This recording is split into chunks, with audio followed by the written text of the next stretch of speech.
आज के virtual class में आप सभी कक्षा 11 हिंदी पढ़ने वाले छात्र छात्राओं का स्वागत है।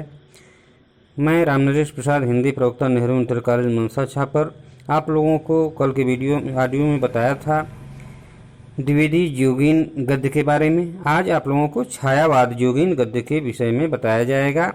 छायावाद क्या है, छायावाद कब से कब तक माना जाता है, इसमें योगदान देने वाले कौन कौन प्रमुख लेखक हैं, कवि हैं, तो इस पर आप चर्चा सुनेंगे और किताब आप निकाल लेंगे, भूमिका निकालेंगे। इसमें छायावाद युग में हिंदी खड़ी बोली गद्य का विकास कैसे हुआ, इस पर जो है कि कितना लोगों का जो है कि ध्यान आकृष्ट हुआ, कितने लोग मनोयोग से सहयोग किए, लेखन कार्य किए, उनकी प्रवृत्तियां क्या रही, इसके बारे में चर्चा होगी और मैं इसके बारे में थोड़ा विस्तृत रूप से बताऊंगा। आप उसको देखें।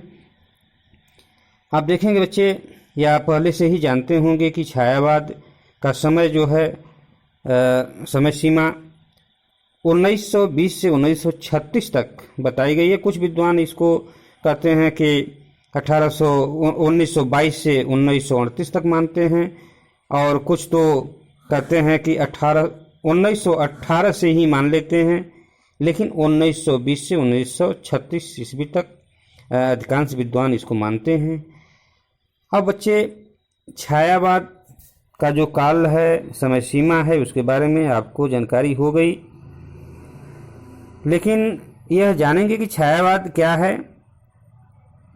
हिंदी साहित्य में छायावादी युग का विशेष महत्व भाषा के विकास की दृष्टि से है। भाषागत प्रौढ़ता के साथ साथ विषय वैविध्य, लाक्षणिकता, पाश्चात्य साहित्य का प्रभाव छायावादी गद्य की प्रमुख विशेषताएं हैं। कवि कल्पना पर आधारित सूक्ष्म से स्थूल की तरफ बढ़ता है। बच्चे, आप यह जानेंगे या जानना चाहेंगे कि इस युग के गद्य साहित्य को समृद्ध बनाने में कौन कौन लेखक या कवि योगदान दिए हैं। तो प्रमुखतः जब जानेंगे तो आपके सामने आता है, बार बार ये पूछा जाता है कि छायावादी प्रमुख कवियों के नाम लिखिए, तो आप 4 कवियों के नाम बड़े स्फूर्ति से आप रख देते हैं सामने। जयशंकर प्रसाद, सूर्यकांत त्रिपाठी निराला, सुमित्रानंदन पंत, महादेवी वर्मा का नाम आप लोग जो है छायावादी प्रमुख कवियों के नाम में आप लेते हैं। तो आप देखेंगे कि गद्य साहित्य को, छायावादी युग के गद्य साहित्य को समृद्ध बनाने में राधा कृष्णदास, वियोगी हरि, डॉक्टर रघुवीर सिंह, पंडित माखनलाल चतुर्वेदी, जयशंकर प्रसाद, महादेवी वर्मा, सुमित्रानंदन पंत, सूर्यकांत त्रिपाठी निराला, नंद दुलारी वाजपेयी, पांडे वेचन शर्मा उग्र, शिव पूजन सहाय आदि लेखकों का विशेष योगदान है। द्विवेदी युग के बाद अर्थात उत्तरार्ध में जो लेखक सामने आए थे वे छाया युग में भी लिखते रहे। आप लोगों को बताया गया होगा कि पद्मलाल पुन्नालाल बख्शी द्विवेदी युग के प्रमुख गद्यकार थे, लेकिन ये छायावाद युग में भी लिखते रहे। और एक बात और है, बात आती है बच्चे कि छायावाद युग का दूसरा नाम क्या है। तो बच्चे तुरंत शुक्ल युग के नाम पर लोग जो है विचार करते हैं। इसलिए बच्चे यह जान जाओ कि छायावाद का दूसरा नाम शुक्ल युग है। यह शुक्ल युग किसके नाम पर पड़ा? आचार्य रामचंद्र शुक्ल। तो बच्चे, हमने बताया कि द्विवेदी युग के उत्तरार्ध में या द्विवेदी युग के बिल्कुल अंतिम समय में जो लेखक सामने आए थे उसमें आचार्य रामचंद्र शुक्ल भी लिखे हैं। वे छायावाद युग में भी लिखते रहे और उनकी प्रथम रचनाएं इसी युग में पुस्तकाकार प्रकाशित हुई, अर्थात पुस्तक का आकार लेकर के प्रकाशित की गई। इनमें आचार्य रामचंद्र शुक्ल, बाबू गुलाब राय तथा पदुमलाल पुन्नालाल बख्शी प्रमुख हैं। इनकी साहित्य चेतना का मूल स्वर द्विवेदी युगी नहीं है, किंतु छायावाद युग के अतीत प्रेम, सहज रहस्यात्मकता और लाक्षणिकता के महत्व को इन लेखकों ने भी स्वीकार किया है। उपर्युक्त लेखकों में जैसा मैंने चर्चा किया, राय कृष्णदास और वियोगी हरि अपने भावपूर्ण प्रतीकात्मक गद्य गीतों के लिए जाने जाते हैं। रघुवीर सिंह अपनी अतीतोन्मुखी, अतीत माने बीता हुआ, और उसके तरफ उन्मुख होना, तो डॉक्टर रघुवीर सिंह अपनी अतीतोन्मुखी भाव तरल रहस्यात्मक कल्पना के लिए जाने जाते हैं। पंडित माखनलाल चतुर्वेदी अपनी प्रखर राष्ट्रीयता एवं स्वच्छंद आलंकारिक शैली के लिए जाने जाते हैं। जयशंकर प्रसाद अपने मर्म स्पर्शी कल्पना चित्रों के लिए जाने जाते हैं। सुमित्रानंदन पंत अपनी सुकुमार कल्पना और नाद सौंदर्य प्रधान गद्य के लिए जाने जाते हैं। तो बच्चे कभी कभी प्रश्न में आ भी जाता है कि प्रकृति का सुकुमार कवि किसे कहा जाता है, तो आप बड़े ही जो है मुक्त कंठ से आप कह सकते हैं कि सुमित्रानंदन पंत। तो सुमित्रानंदन पंत को प्रकृति का सुकुमार कवि कहा जाता है, क्योंकि सुमित्रानंदन पंत अपनी सुकुमार कल्पना और नाद सौंदर्य प्रधान गद्य के लिए जाने जाते हैं। सूर्यकांत त्रिपाठी निराला अपनी अद्भुत क्षमता के लिए जाने जाते हैं। महादेवी वर्मा अपनी करुण संवेदना एवं मार्मिक चित्र विधान के लिए जानी जाती हैं। और आपको पढ़ने के लिए महादेवी वर्मा का जब गीत मिला होगा, या आपको जो है गीत मिलेगा 12 में, तो आप जानेंगे कि विरह वेदना अर्थात आधुनिक काल की मीरा ये क्यों कहलाई है। तो महादेवी वर्मा अपनी करुण संवेदना एवं मार्मिक चित्र विधान के लिए जानी जाती हैं।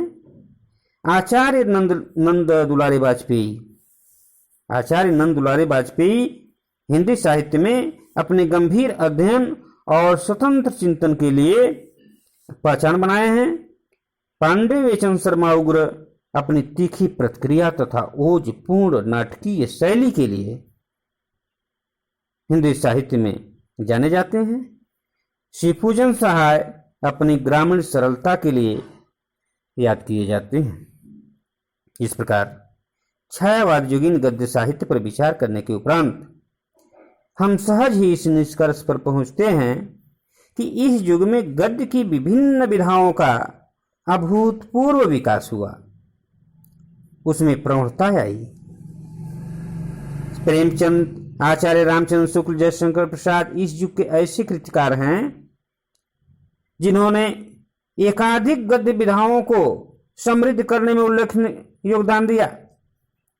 कथा साहित्य के क्षेत्र में प्रेमचंद का आगमन क्रांतिकारी परिवर्तन का सूचक सिद्ध हुआ। सेवा सदन के प्रकाशन से कल्पना सेवा सदन किसकी जो है रचना है? मुंशी प्रेमचंद। तो सेवा सदन का जब प्रकाशन हुआ तो सेवा सदन के प्रकाशन से कल्पनात रंजित कथानक के परित्याग की जो प्रवृत्ति सन 1918 ईस्वी में आरंभ हुई वह इस काल के अनेक लेखकों के लिए दिशा निर्देशक सिद्ध हुई। इसलिए इस युग के लगभग सभी उपन्यासकारों और कहानी लेखकों ने युग जीवन को वाणी प्रदान करने का भरपूर प्रयत्न किया। नाट्य रचना के क्षेत्र में जयशंकर प्रसाद ने पाठकों के हृदय में आत्मगौरव, उत्साह एवं प्रेरणा का संचार करने के लिए देश के अतीत कालीन गौरवपूर्ण इतिहास को प्रतिपाद्य के रूप में अपनाया। अब जब गद्य विधाओं के बारे में हम जब जाएंगे तो आपको बताएंगे कि राजश्री, स्कंदगुप्त, चंद्रगुप्त, ये जो ऐतिहासिक नाटक हैं उसके रचनाकार कौन हैं, उसको किसने लिखा है, उसके नाटककार कौन हैं, आपको बताया जाएगा। लक्ष्मी नारायण मिश्र ने समस्या मूलकता और मानसिक अंतर्द्वंद का सफल अंकन किया। इस काल में एकांकी नाटक भी जो है लिखे गए। और इस तरह से हम देखेंगे तो निबंध रचना के क्षेत्र में पर्याप्त विषय वैविध्य, भाषागत प्रवणता तथा शैलीगत विविधता दृष्टिगोचर होती है। आचार्य रामचंद्र शुक्ल ने अपने निबंध संकलन चिंतामणि को जब जाएंगे आप जो है पुस्तक भंडार पर तो पूछेंगे तो चिंतामणि भाग 1, चिंतामणि भाग 2 पुस्तक मिलेगी। तो अपने निबंध संकलन चिंतामणि में मानव मन की विभिन्न अवस्थाओं की मनोवैज्ञानिक विवेचना करने वाले निबंधों के साथ साथ उत्कृष्ट कोट के विचारात्मक निबंधों की भी रचना की है। आप हाई स्कूल में जब पढ़े होंगे मित्रता, तो देखिए कितना विचार उनका जो है उन्नत विचार है। और जब चिंतामणि भाग 1 पढ़ेंगे तो उसमें जो विचार हैं, जो भाव हैं, उन पर वह निबंध लिखे हैं। भाव है, क्रोध है, सारी चीज उन्होंने ही पहली बार कवियों की आंतरिक विशेषताओं में उद्घाटन अन्वेषण का मार्ग अपनाया तथा भारतीय काव्य सिद्धांतों के साथ साथ पाश्चात्य आलोचना दृष्टि से भी प्रेरणा ग्रहण की। हिंदी साहित्य का इतिहास जब आप देखेंगे आचार्य रामचंद्र शुक्ल का तो उसमें आपको स्पष्ट पढ़ने के लिए मिलेगा। जीवनी, यात्रा, संस्मरण, काव्य आदि गौण समझी जाने वाली विधाओं ने भी इस युग में नए आयाम प्राप्त किए। गद्य काव्य तो सर्वथा इसी युग में अलंकृत, अंकुरित, पल्लवित एवं पुष्पित हुआ। समग्रतः यह कहा जा सकता है कि छायावाद युग काव्य के क्षेत्र में ही नहीं गद्य साहित्य की दृष्टि से भी पर्याप्त समृद्ध है और यह समृद्धि परिमाण तथा गुण दोनों ही रूपों में ध्यान आकृष्ट करती है। तो इस तरह से बच्चे ये छायावाद युग है। जब हम गद्य विधाओं के बारे में बताऊंगा या काव्य की रचनाएं जो इस युग में हुई उसके बारे में मैं बताऊंगा तो आपको अच्छी तरह से समझ में आ जाएगा। जैसे सुमित्रानंदन पंत जब पल्लव की रचना करते हैं तो पल्लव छायावादी रचना है। तो आप जानेंगे, लेकिन उसके लिए आपको मेहनत से पढ़ना होगा। बार बार आप पढ़िए, बार बार पढ़िए। एक बार में नहीं समझ में आता है, 2 बार पढ़िए, 2 बार में नहीं समझ में आता है, कई बार पढ़िए, नहीं समझ में आता है, फिर मुझसे पूछिए और मैं आपको अच्छी तरह से समझाने का प्रयत्न करूंगा। आप समझ भी जाएंगे। अब अगले ऑडियो में फिर आपको छायावादोत्तर जुगीन गद्य के बारे में बताया जाएगा। सबसे पहले कि पढ़ने के बाद चिंतन करिए, चिंतन के बाद जरूर आपके मस्तिष्क में वह जो है बातें अंकित होंगी और आप भूलेंगे नहीं। धन्यवाद।